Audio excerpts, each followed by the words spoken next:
Welcome to the Sacred Legacy Podcast. I am Anthony Ritchie. And I'm Kate Brown. And here we are elevating stories of God's hand in ordinary lives. That's right. Hello there, Kate. Hey, how's it going? Doing good. I wasn't sure if we were going to get to record this week, but we found a little gap in our schedule, and I was We made it work. Yeah. grateful that we were able to do that. So we took 1 week off to tend to some things, but we wanted to get back and kind of introduce where we're going from here, we think. And Yeah, we're excited to be back. And we have been planning a little bit for our season 2, where we're going to be wrapping up this season in a couple of episodes. So we're looking to the future and some things going down the line that we're excited about that we will share as we are able to. So yeah, we're excited. Hope to get some new listeners, and thank you for everybody who's been with us so far. yeah, that's right. We did, want to sort of transition.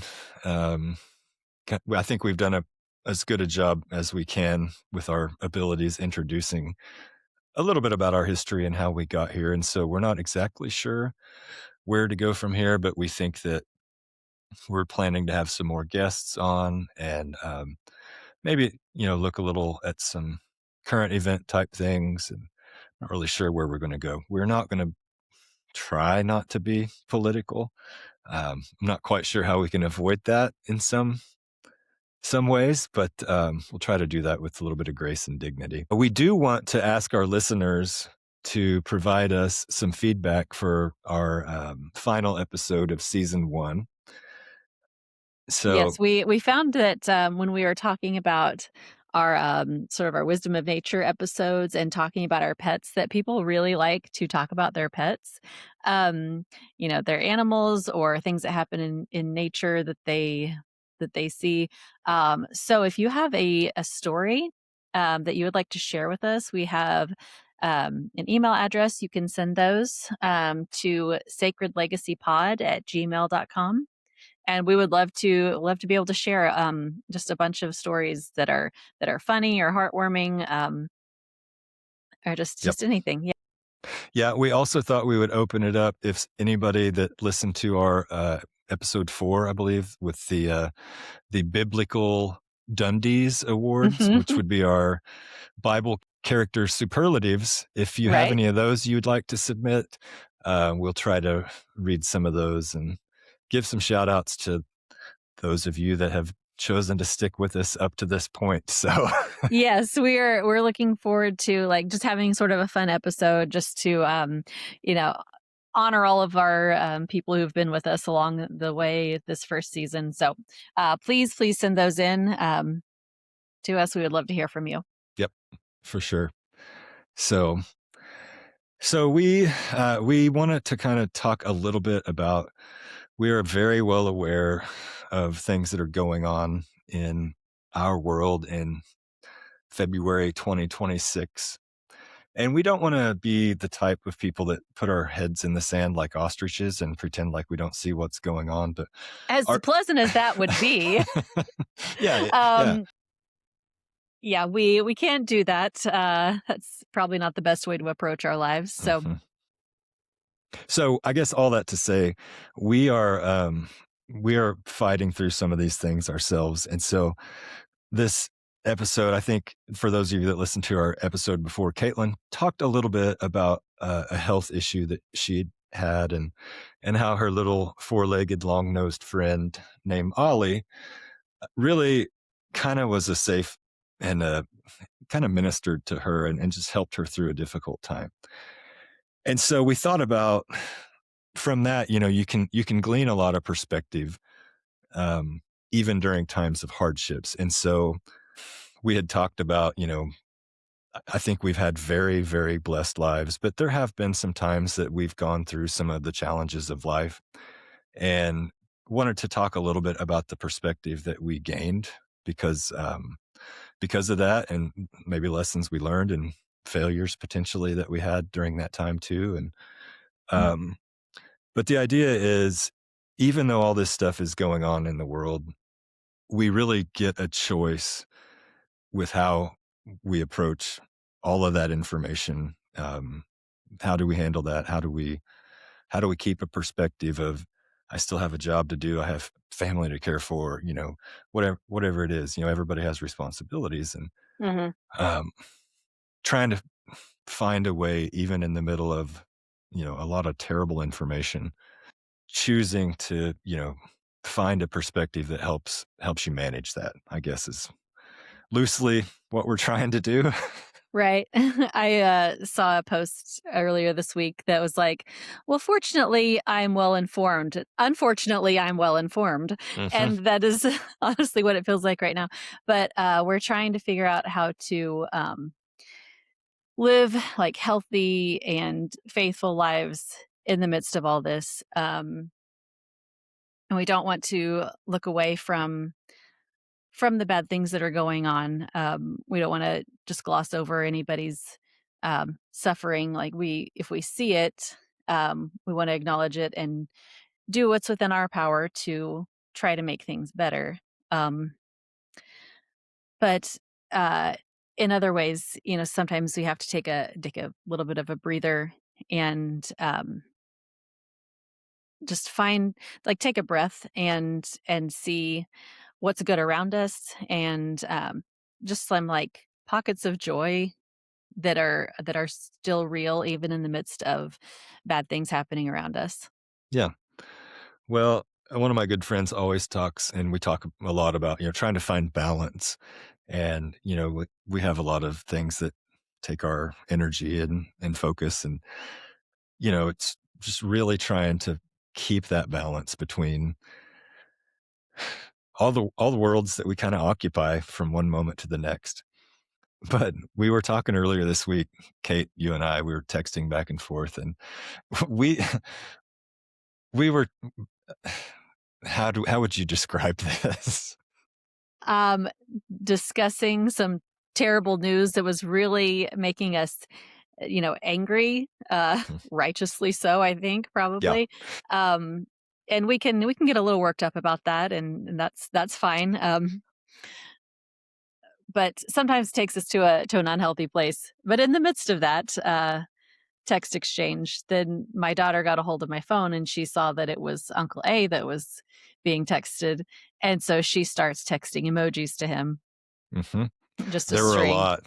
So I Yeah, s so I sent her one. I said, "Well, tell her I said," and I think it was a rainbow and a unicorn and a cat and a toot and a poop and emoji. poop. Yeah, and so she starts singing poopy poopy Yep. poopy. It's like, "Oh, yeah, we're good again. Don't worry." So we had to take a minute to just laugh and look at the silliness and appreciate it for just the simple joys of childhood, even if we're laughing at a poop joke or whatever. Yeah. you know, yeah. Turns out we're not gonna have to start a revolution. We'll just sing the poopy song and we'll be alright. Maybe we'll find a happy medium between starting a revolution and just singing the poopy song. Like somewhere in the middle would Yep, be the healthy somewhere. space. Yep. If you get even the 2 of those out, we'd be functional adults probably. Maybe. We're trying our best. Um, yeah, I think it's good to take those moments and appreciate, your friends or your kids or something that, makes you laugh.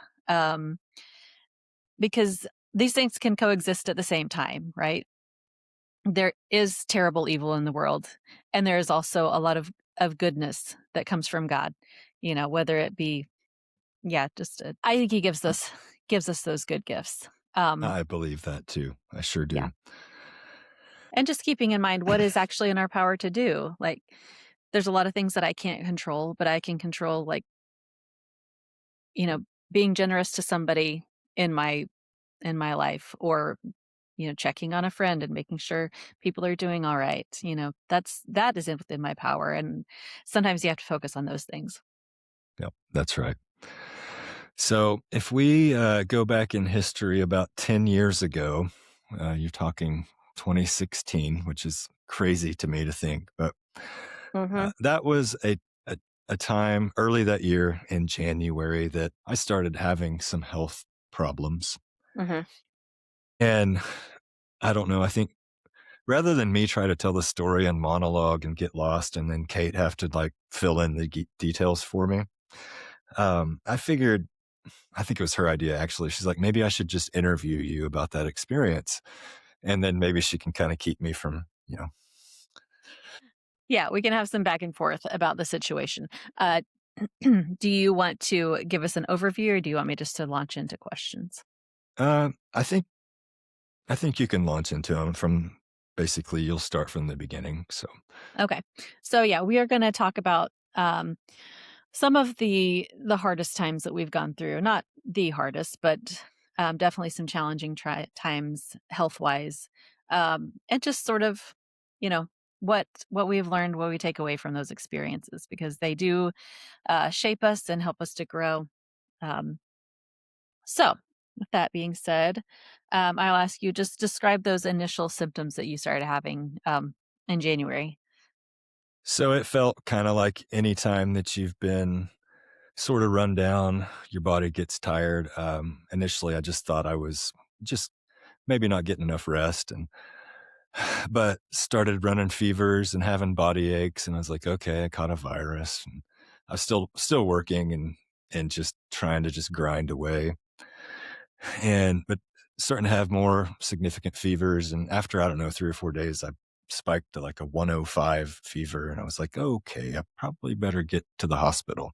Yeah.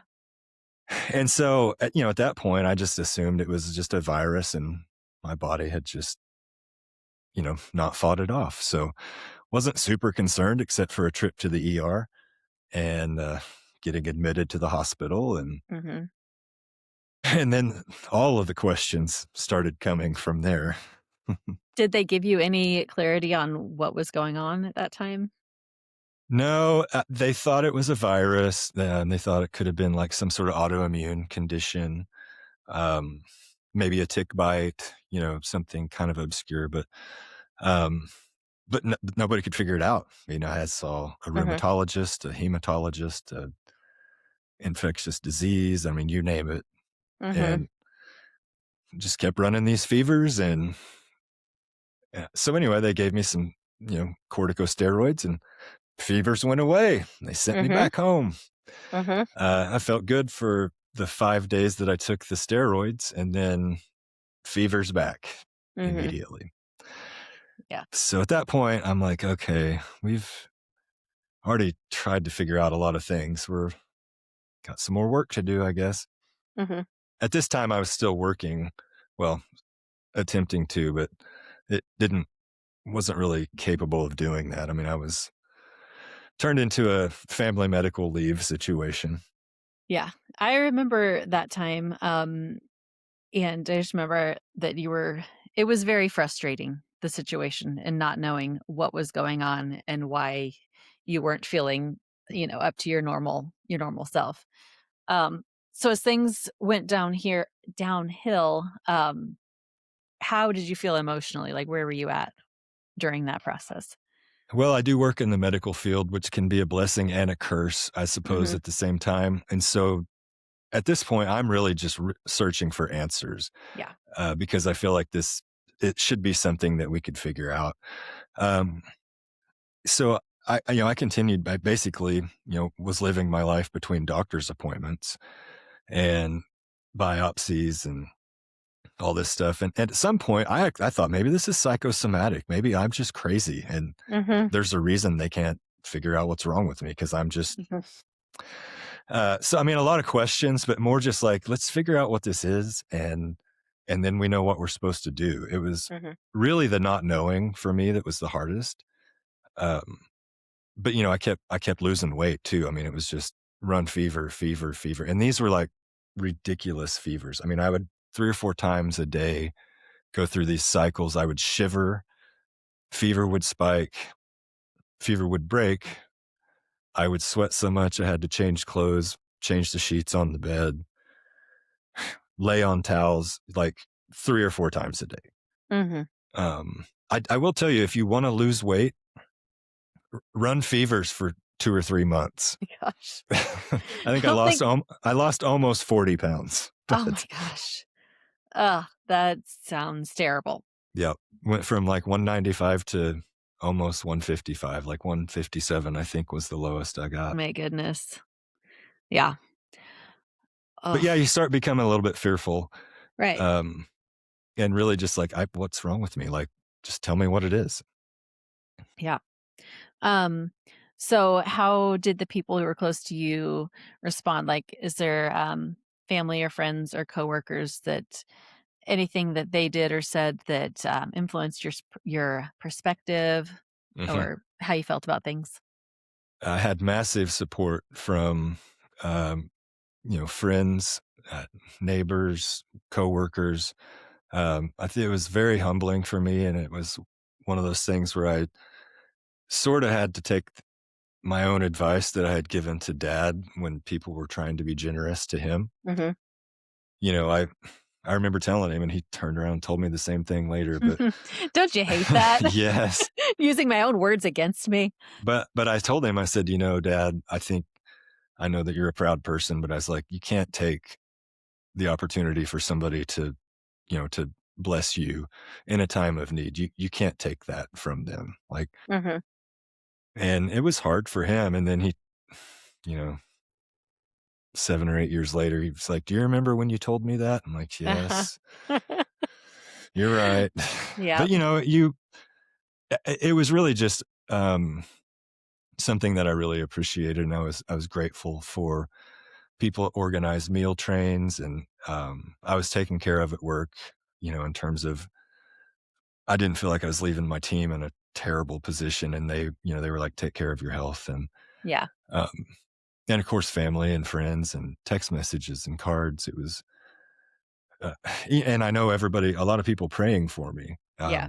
So I don't know. It was just a weird thing to be in the middle of that and then thinking, man, there's a lot of people that took time to, you know, let me know that our family mattered. And, Right. it's not that I didn't know that, but it's like, wow, how lucky are we? Right. When you see it like that, yeah, you really know. And, you know, makes you more aware of what you can do for others after having been on the other end of that. These weren't huge, huge things. They were just small, thoughtful actions, um, that were very impactful and, made the family's life easier, uh, in spite of the circumstances. Yeah, for sure. So was there anything especially that was comforting to you during the hard time? Um, I think as it's happening, I don't know if you truly realize what you're learning, but I will say it got so bad where I was in a lot of pain and I was on crutches and really couldn't get around a whole lot. I never lost my appetite. I still ate a lot, but I just kept I kept losing weight. But you know, you don't realize how sometimes like the daily grind that you do, like getting up and driving in and doing your work and running to a kid's, event, and you just feel like you're on the go all the time and you're just going through the motions. And then when you can't do that, Mhm. you're like, huh. But I do remember one of the things that was really, I think it was a comfort to me. I had not felt well for a while, and my son, who would have been 7 at the time, he was playing just little guy basketball. Mhm. And there was one day that they had a game on a weekend, and I felt well enough to go, and I was like, "I'm not coming in here on crutches."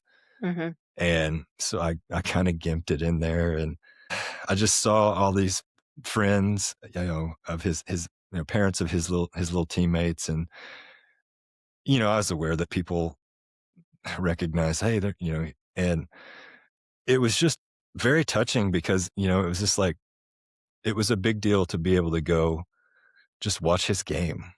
And, other people there were like, "That's awesome. I'm so glad you could be here." And I was like, Mhm. "Me too. I'm so thankful." And, it was just like, boy, I really should remind myself of that place when I get frustrated with a task or something Mhm. going on. It's like, I remember when I was like, I don't feel well enough to go sit and watch a game. Mhm. And that was, uh, that was one of the things I really remember. But the other thing was it changed changed the way that I talked to God, because there'd be a lot of Mhm, nights I just didn't feel well and I couldn't sleep. So I'd be out on the couch and I just started talking out loud to him like I'm talking mhm. to you. Yeah. And I wasn't embarrassed by it. I was just like, I don't understand what's going on. Mhm, I want to trust you because I know that's what has been exhibited to me that we're supposed to do. And I'm going to try mhm. to do that now. But I just need you to put me where you want me to be or help me know where I'm supposed to be. Like, Yeah. I don't understand, and it really did change um, my heart a little bit because I had always prayed in my head before, but talking, I was alone. It was dark, nighttime, so it was just kind of a peace that's there. And I just Right. talked to him out loud and didn't hear him back, but Mhm. it did change. Just like, I'm just going to talk to you like you're there because to me, that's how I talk to my friends. That's how I Yeah. talk to my loved ones. So, and, I did feel the power of people's prayers, and I did feel like, mm, I mean, I was still very scared, don't get me Yeah. wrong, Yeah. but, I just felt, like, uplifted, like, "Hey, we don't get to know yet what's going on, but Mhm. I'm still here, and I think my brain's working okay, and my body's failing, but, you know, it but it was hard. It was hard to be patient, and I guess, to get eventually from where we go, I ended up having to go to the Mayo Clinic after, I had very good care and I had a lot of people that advocated for me, and my infectious disease doctor, who I actually knew from working with, he really pulled some strings to get me to Mayo, which is another one of those things. It's like I had a relationship with him in a professional capacity, and, it became very personal and just, I mean, it wasn't like a miraculous intervention, but it sure was helpful, It was, like, very timely, yeah, and you got in quickly, right? yeah, Yeah. very, very much so, like way in advance of what would have been expected. So, again, I don't feel like I cut in line or anything, but, Mhm, um, because I was in need of help, it's just usually you mhm. gotta cut through a little more tape. Right. So talk about your time there, and is that when they gave you a diagnosis when you were there? Yeah, Yeah. so the what Mayo was a well-oiled machine. Every appointment was on time. There was a very clear plan from the time we got there. You're gonna see this doctor, you're gonna get labs drawn, you're gonna have lunch, you're gonna go to this next doctor. Tomorrow, after we got the results, here's what we like. It was just clockwork. Yeah. So while I'm there, 2 considerations. They wanted me to see infection or not infectious disease, hematology, oncology, and rheumatology. And so it's basically like, we're gonna do a biopsy, a lymph node biopsy. If that is not lymphoma, you've got something called adult Still's disease, Mhm, which I had been told before I had that, my first hospitalization, but that's what they call a diagnosis of exclusion, mhm. which means we don't know what you have. Okay. So you have Still's disease. And it's very, very uncommon. The rheumatologist that I worked with here had seen less than 10 cases in her 30-year career. Wow. So Yeah, I remember again, I had never heard of it when neither you were had I. talking about it. Yeah. It was So code that for like, you're biopsy nuts. yeah, that biopsy did indeed end up being negative. So then that's when they said you have adult stills. Yeah. So the Okay. plan from there was pretty clear. You've got a rheumatological disorder. But what happened while we were there, though, is this is no treatment, no intervention. I was just there being evaluated, and my fever stopped. In the first 24 hours that I went without one, I didn't even say anything. I was just kind of like, I don't want to jinx it. Right. So, You didn't wanna jump to conclusions because and I'm still it looking could for come back. answers. Yeah. So, but then the next day goes by and still no fever. And I'm like, okay, this is weird. Well, then I get the results of the biopsy. Hey, you don't have cancer. And I'm like, Mhm. sweet. But, and I Right. was feeling better. So we just Uh-huh. left. Like, Mhm. we left without a plan. Okay. and about, halfway back to Oklahoma from Minnesota, and I'm like, "Shit, what do we do now?" Right. So, fortunately, I had already had an established relationship with the rheumatologist who, oddly enough, had gone to school with the rheumatologist at Mayo Clinic. So they knew each other. There's that connection. Yep. Uh-huh. So I said, "You're going to follow up with her." And all right, good deal.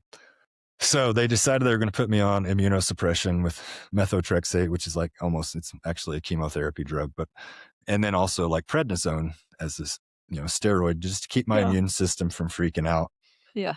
But I'm a pharmacist and I'm like, I don't really know if I want to take this medication Right. because I haven't had a fever in a week or however long it had been. So I go to my rheumatologist here in Tulsa, and I tell her, it's like, "Hey, I took 1 dose of methotrexate, but that stuff is really toxic and I haven't had a fever." And she was like, "Dude, like, just take your medicine." And I said, "No, Mhm. seriously, like, I haven't had a fever without any, drug intervention. Like, if something happens," she said, "Okay." So she begrudgingly, she's like, "Okay, keep taking your steroids. Mhm. If you spike a fever, you call me and we're putting you back on it." And I said, "Yes, ma'am." So I go back to work. I go back to the gym, and and tapering my steroids. And I go back to see her about a month later.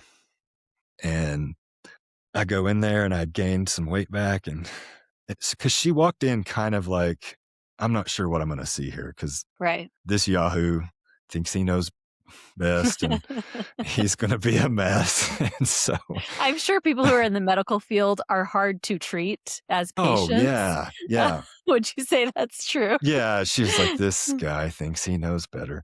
And Mm. it wasn't that, I'm just like, "Hey, my brain is saying, I feel good. Mhm. I don't know why this happened." And so, about a month later, I go in and she walks in and she's a real, quiet lady, but anyway, but I could tell she was kinda apprehensive, and I kinda looked at her and she goes, "Well, how's it going?" And I said, "I feel great." I said, "I've gone back to work. I'm getting back to the gym. I'm gaining some weight back." Um And she set her clipboard down and she goes, "Anthony, you had what they call in the medical community a spontaneous remission." And I said, "Okay."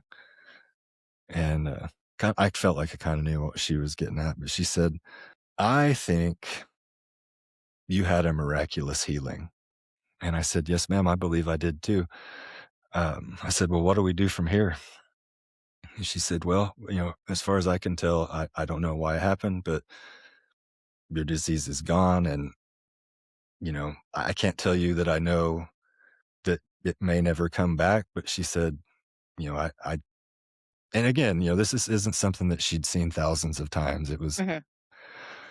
10 or 12 times that she had seen this. So no course of this is typical. But for her to say that to me, I was like, I mean, I just thought, it stopped. But for Mhm. somebody in her position to be like, "Yeah, you had a spontaneous remission." That's what we would call it in the medical community. Mhm. But I think you were healed. And I was like, "Oh." So, in the moment, I was like, "Yes, ma'am, I believe that too." But when I left, I got out to my car and I'm like, "Whoa, Yeah. what was That's that?" that's huge. That's huge. Yeah, and I remember just the relief and, you know, we've had family that's gone through medical things in the past where we didn't get healing, and this just felt like so exciting that, that you're healed and you were back to feeling good and you were able to go about your life, and it was just a huge, feeling of gratefulness for that. Yeah. Yeah. Yeah, it was. It's been 10 years and I think I've Mhm. had 1 or 2 fevers since then. And the first time I had one, I'm like, "Oh, here we go." But But no incidents, nope, really. nope, life has physically, I've been just fine since then, which is crazy. Still, I mean, Yeah, again, don't know what happened, but right. Yeah. have an Uh, idea. yeah, I think we know that, yeah, there was, something at work. that caused that. So through this experience, does that change how you viewed, trials and suffering? It did. Um, you know, there is a verse, and if you're the most upright person in the world and live by James 1:2, consider it pure joy, my brothers and sisters, whenever you face trials of many kinds, because you know that the testing of your faith produces perseverance. So, what I would say is mine was not quite consider it pure joy, Yeah. but something Yeah. adjacent to that eventually. Uh-huh. Um, it's like nobody wants to invite them, but you're going to have them. And I just think that after having a little bit of experience with it, um, I think you carry a better perspective into whatever the next chapter is. And I think that's kind of what you want is you want to train and you want to prepare so that when things come your way, you can stand firm in that. For sure. For sure. Any other takeaways that you'd like to share, from this particular trial that you faced? I do think that when I choose to go back and think about that time and the perspective that it provided, if I can choose to do that more often, my life is better. It just Mhm. is. Yeah. But it really just is a matter of choosing to do that. And the days that I don't do that, I struggle more. Uh, there's less peace. There's more anxiety. There's more stiffness and tightness in my neck muscles. And it's not even a straight line every day. I mean, it could be 3 hours. I'm holding on to a good perspective and I lose it for 10 minutes. But Mhm. I do think that when I make the choice to be reminded of the ups and downs and being, I guess, grateful to sometimes embrace the suck of whatever that day is, like, hey, I'm physically able to do this crap today. So, Yep, exactly. and Yep. that's not all bad. Yeah, for sure. 100%. Well, thanks for sharing that. I think, Yeah. um, yeah, we don't get to escape in this life. We don't get to escape, pain or trials or suffering, and I think it's once you get to the other side of it, that doesn't mean, like, all your pain's over, but I think it is good to share with others, who might be in the middle of it, um, just that perspective and those things that you learned along the way and how God was there for you and people were there for you, and, I think it helps us to be compassionate to other people who are going through similar things. Yeah. It does make a big impact. It really does. Yeah. So we're going to shift here because I think last episode, Caitlin talked a little about a hardship, physical struggle that she had for a very long time. Um, and so I'm going to interview her. And she did talk about how Ollie, their little Australian shepherd, was really he ministered to her. He was a comfort to her, and but we also wanted to talk about outside of that, some of what that experience was like for her. It was in the fall of 2024. I had a sudden onset of vertigo. It was in the middle of the night. It was right before election day, like that next day was election day. Hmm, Um, I didn't remember that. yeah, Not that that was a stressful time. yeah, yeah, feels like a bad omen, but probably not related. Um, anyway, um, this had happened one other time, and it was almost 10 years before, where I had woken up in the middle of the night with vertigo. And, so when that happened this most recent time, I, started thinking about what was going on then, and I had had an ear infection at that time. So I knew that that may have triggered it, and I wanted to pursue that, which I did have an ear infection. Um, so I think that set things off, and, I got that treated, um and the room stopped spinning, but I was continuously plagued with headaches and dizziness pretty much daily for a good 6 months, and then to occasionally for the next, year. So I guess from my perspective, I kind of feel like you and our other sister got a lot of your ear, nose, and throat stuff from mom and dad because Yeah. I have, knock on wood, I haven't had those issues, but like mom would get car sick and she didn't like Mhm. to go on rides on amusement parks. And Mhm. um, so you guys have been more predisposed to that. But Yeah, we have a vestibular system that is not fully functioning at yeah. its optimum capacity. It is struggling. So from my perspective, when you were going through this, I guess I didn't have an awareness. I mean, again, it's kind of hard to remember the timelines of this stuff. But Mhm. for me, I was kind of like, oh, yeah, she has struggled with that. It's probably, it'll pass, whatever.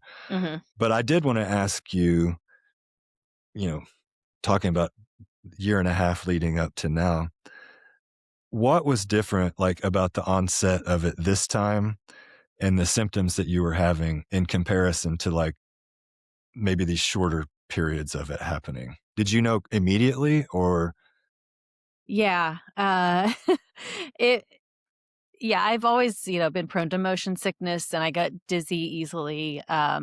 This was not that. It was I woke up and the room is just spinning and I am laying on my side, like I'm not moving. And so that just creates a whole lot of panic and anxiety and what is happening to me. Like normally you can trust your eyes. I can't trust what I'm seeing and what I'm feeling. Um so it was very different than just feeling, dizzy yeah? for Okay. some reason. Yeah, I didn't really know, but I mean, that makes a lot more sense because it when it just continued and continued and continued. Mhm, But um so as it continued, let's say we're weeks in or months in, mhm, um what was a typical day like for you? Because you still had a lot of responsibilities that you had to fulfill. yeah. Well, I was glad that I got in quickly and got the ear infection treated, which I ended up having to do a couple of different rounds of drops. But as soon as I got, that ear infection cleared up, the room was no longer spinning, which is really the best feeling to be able to just see the world and nothing's moving. Did you drive a car during this time? Oh my gosh. So when it was the first couple days it was happening, no, and you know, like Clint, I can't drive. You have to take the kids to school. Like I can't drive if the road starts moving upside down. We're gonna have a problem. That's So yeah, he had to kind of take over there until I could get to the doctor um and thank goodness, she gave me some nausea medication, which really helped, so I wasn't, throwing up also, which was happening, before. Um, but anyway, what was the question? the question was, what was a typical day like? I mean, Oh, okay. So, once the room was stabilized, I was like, "Oh, this is great." But then, I still had my head was I had constant headaches, and I felt dizzy, like, I didn't see the world spinning, but I felt like my head was spinning all the time, which led to, nausea and not wanting to eat and all that kinda stuff. But, I mean, my day still had I still had to do all the things that I needed to do. I was just trying to only do the essentials and rest as much as I could, but at this time, my husband was, traveling off and on. I remember the first time he had to leave and how scary that was for me knowing like I don't I don't have him here for backup, which luckily I got family nearby if I needed. So that was good. But I was still, doing all my normal things. I'm a stay-at-home mom, so I was, taking kids to school, doing all the things at the house, and I had one that was still at home with me full time, and so I was taking care of her, And the having to take dog. care of Ollie because we got him, in the middle of this happening. So, I think it was probably good though that there was not an option for me to lay around and feel sorry for myself, like, I had to get up and do some semblance of a normal routine as much as I could. Um, but I did have to, like, try to rest more, um, for sure. So during that time, did a large group of people in your community know what was going on, or was that more just between you and your small group? I all of my close friends and family knew what was going on, like, it wasn't a secret or anything. Um, like, if I talk to you on a regular basis, then you probably know what's going on with me. I'm not too too secretive about anything like that. But I didn't want to, like, just talk about myself constantly and you know, just be a Debbie Downer, like, "Well, I feel terrible again today," you know? So they know what was going on, but I was trying not to, like, bombard everybody with Well, you don't have to that. talk to too many people where we're from, once somebody knows. I'm guessing the community stepped up to help you where they could? Yeah. Yeah, I have a lot of good friends and, people would check in on me and, um, try to help out where they could with, kids, and Clint's parents are really close, and, she would take, Jules if I needed to go to an appointment, and, things like that, and Tressa, our sister, she has also struggled with vertigo, off and on, and just having somebody who knew exactly what it felt like, because I did feel like I was going crazy, and nobody could really tell me, like, what was wrong with me. And so, um, yeah, so it was good to have my community around me, and, um, even just friends, sending you funny things. I cope really well through humor, so having that, even that was a good thing, um, for me to be able to laugh in the middle of it. So what was the most frustrating thing to you about the illness? Um, I think the most frustrating thing, was just not knowing what was going on, and Can relate. you know exactly what it's like, and, I've gone to lots of different, I mean, you tried a types of lot of providers. therapies. I mean, you I don't know that you left any stone unturned. Yeah, and And not I I mean, mean and I don't mean that in a bad way, but it was like there was there seemed to be a plan coming together that was like, "Okay, I'm gonna do this therapy," which was a commitment. Um, the eye therapy or whatever it was. yeah, so I went to chiropractors, I went to acupuncture, I, had CT scans and MRIs to make sure because I was at some point, I was like, "I have a brain tumor," I don't know what's going on. Uh, Yep. Everything was clear on that. I went to an, um, eye doctor, ENT, neurologist, covered all the bases, and, I don't think it's any one thing. I think it was kind of layers of issues. But I did get uh, diagnosed with vestibular migraines and convergence insufficiency, which is a vision disorder where your eyes don't team together correctly. So I went to therapy, to try to correct that. Um, but speaking of, like, things that were a comfort to me, happened to have a friend, who was experiencing some similar symptoms. So I told her about this. She goes, "She's got the same thing, convergence Wow. insufficiency." So we start carpooling together, to our vision therapy, which is like an hour and a half away, and we're Uh-huh. going twice a week. Um, That's so awesome. and it was horrible that we were both experiencing this, but being able to be together and, we always have a good time when we're together, but we don't get to hang out that often Yep. because life Yep. is really busy. So getting like a couple hours a week just to chat on the drive back and forth and really to laugh at the ridiculousness of our situation Yeah. um, was such a gift, and I'm really grateful for her. Shout out Bailey to That's so my cool. friend. Um, it was very hard, but knowing you're not alone is worth so much. Yep. That's cool. So what do you think happened, um, to help you get to where you are today? Like, was it the right mix of therapies? Was it how do you think you ended up here? I still don't know. Um, We could skip that one. I think nobody has ever been able to say like, yeah, this is the one thing that's caused all this.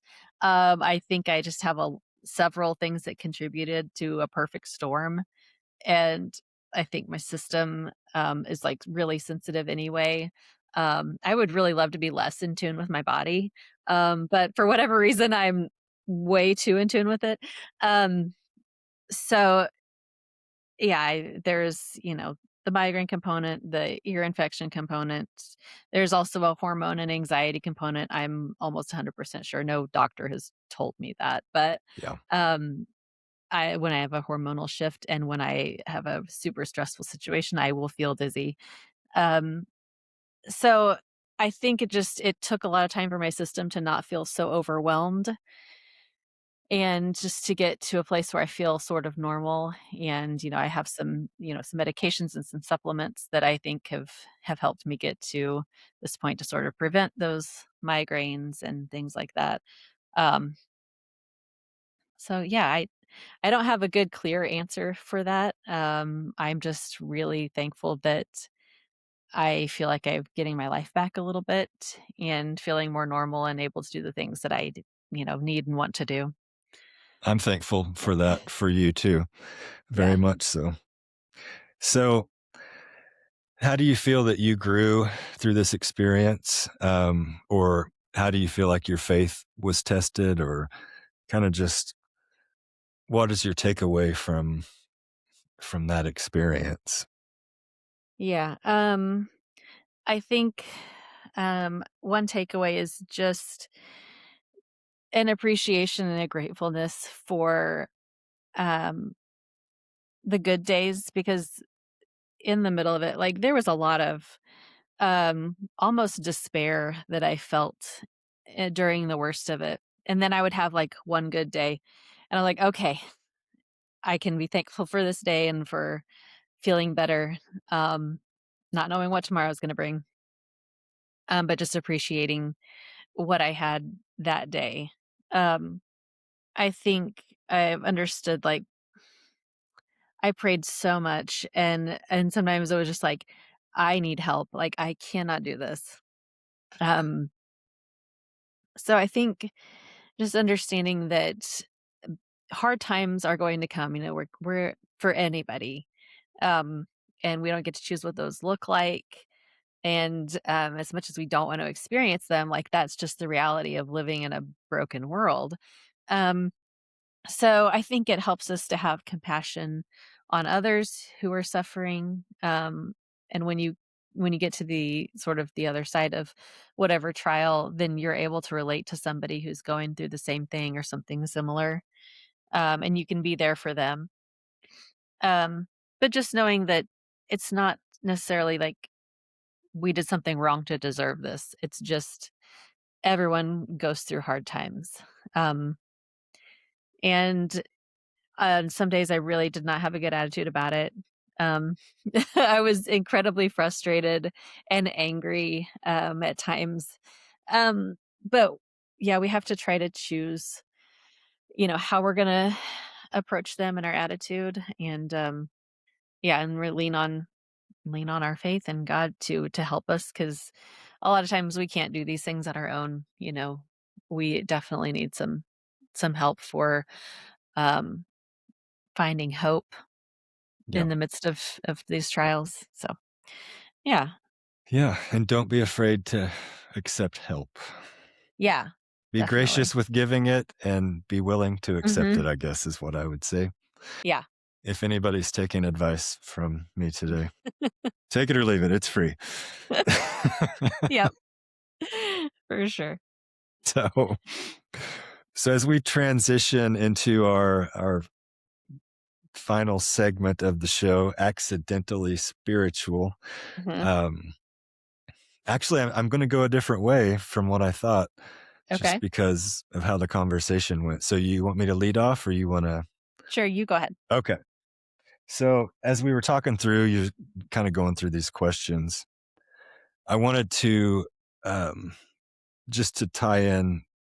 There was a lot of stuff that happened during that time that made me feel just just blessings that were hard to discount. That they were all coincidental.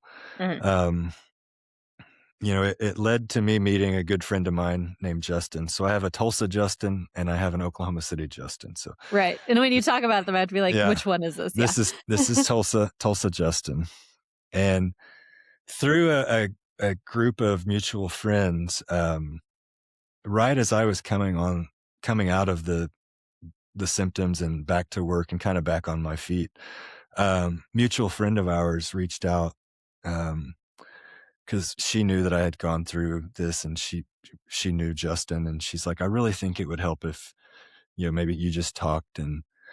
Um and I said, yeah, sure. So I mean, the first time we talked on the phone, it had to have been an hour. Felt like it's somebody I'd known my whole life. And after that, our kids started crossing paths and playing on sports teams together, and just a fantastic guy. That this experience kind of led me to, and he's one of my greatest friends. So I thought that was a really kind of like a bonus from the experience that led me to him. Um, I talked about the rheumatologist. Her name is Dr. Newell. For her to say what she said to me in that office, just about, you know, the medical community says it's this, but I think you were miraculously healed. I mean, Mhm. there's not a lot of moments in your life, I don't think, that you experience something of that magnitude where you're like, whoa. Um,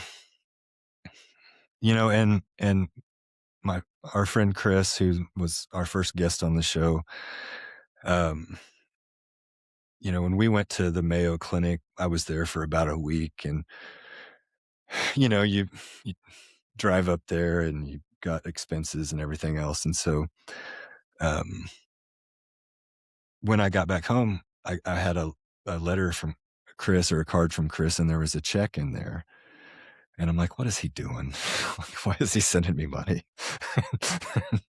But he just told me, he said, I talked to my wife and prayed about it, and I just wanted to send this to you guys. And so I was just like, "Ah, you sucker."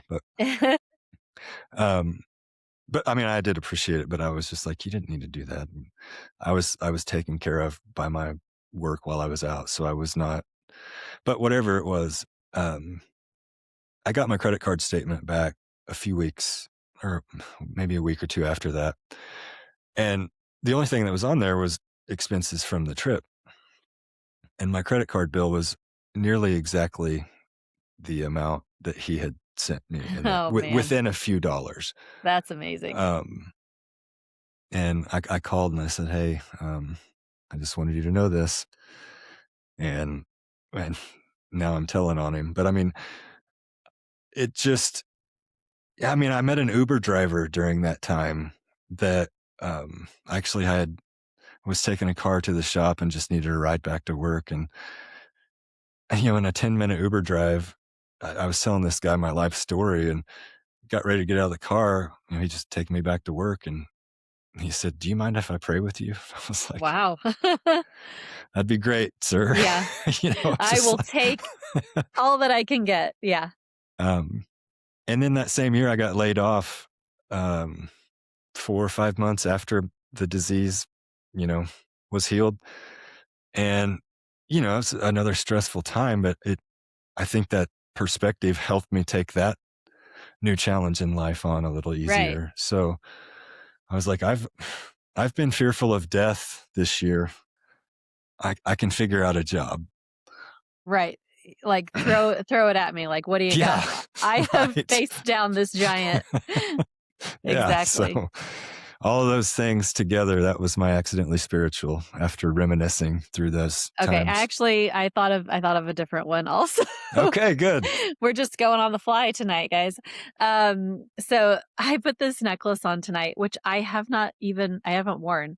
It's a wave, little blue wave, and I got it this past summer. We went to Florida on vacation, and I was still this was in June or July, I can't remember, one of the other. And I was still not feeling great. Like, I was starting to feel better, but I was still not great. And I remember having a lot of anxiety about going on the trip. Like, should we Mhm. fly? Should we drive? I don't know how I'm gonna feel. What if something happens while we're there? We had all our kids and plus one of my daughter's friends with us. We ended up driving, and that whole week I actually felt great. um, I was I was like, I was like an old-timey, remedy, like, I got sent to the seashore to, like, regulate my like, to regulate my nervous condition. You had lumbago or something. But something about, like, standing in the waves was so grounding, and, I had been so worried about it, and, I was able to sleep, which was always difficult, when feeling anxious. So I bought this necklace while we were there, and I thought I lost it and that I found it a while back. It just appeared. Um, but I was thinking about like the waves, and I always love going to the beach and just watching the ocean. Like, there's something so like calming about feeling so small in the universe, but seeing this beautiful creation. Anyway, but life is like those waves, we got the highs and the lows, and they keep coming. Um, Sometimes we're gonna be really, really high, and sometimes we're gonna be really low. Um, but God is steady and grounds us and takes care of us. And I'm not out of the woods yet. Like, I have a headache right now, um, and it's those waves, like, it comes and goes, but uh God's faithful, and yeah, we've got definitely good things to be thankful for in those times, just appreciating when things are good and knowing that we're not going to be alone when things are bad either. Yep. In the words of the great poet Eddie Vedder, I'll ride the wave where it takes me. There you go. I was just listening to Pearl Jam earlier today thinking about you. You can Mm. learn a lot from surfing. I have never actually surfed before, but I do love being at the ocean. Yep. Well, that was a really I'm glad, hey, we both pivoted because we were like, We hey, did. what's yours going to be this week? And we're like, yeah, we know what we're going to do. And then No, we don't. the, the moods, Just kidding. the mood struck differently. We're just pretending here. That's all. Yeah, that's funny. Yeah, sometimes the inspiration just strikes and gotta go with it. That's right. Well, before we sign off, I'll remind you all, if you want to get in any suggestions for a listener's episode, you can email us at sacredlegacypod@gmail.com. We're also on the gram, and I guess some of our stuff is on Facebook. Or if you know us, just text us or Yeah, call us. please, we would love to crowdsource an entire episode and share some really great stories. I think it'd be really fun, because I know y'all have some good stories, so please share them and, let us know. Yeah, there's a lot. Actually, there's a nurse that I know that had listened to our episode uh, about dogs, and she's like, "Hey, next time I see you at work, I want to tell you an adoption story." And I was like, "Okay, cool." It was an adoption story about her. Oh, I'm like, "Man, that's a really good story." yeah, But I was thinking of like, a little furry friend. huh? It's pretty cool. Oh, good. Anyway, appreciate that story because it was a good one. Yep. So let us know, and we will try to get that out next week if everything goes according to plan. And thank you all for your time, and we love you all. Yep, take care of each other. All right. Love you, sis. Love you, bub. Bye. Bye.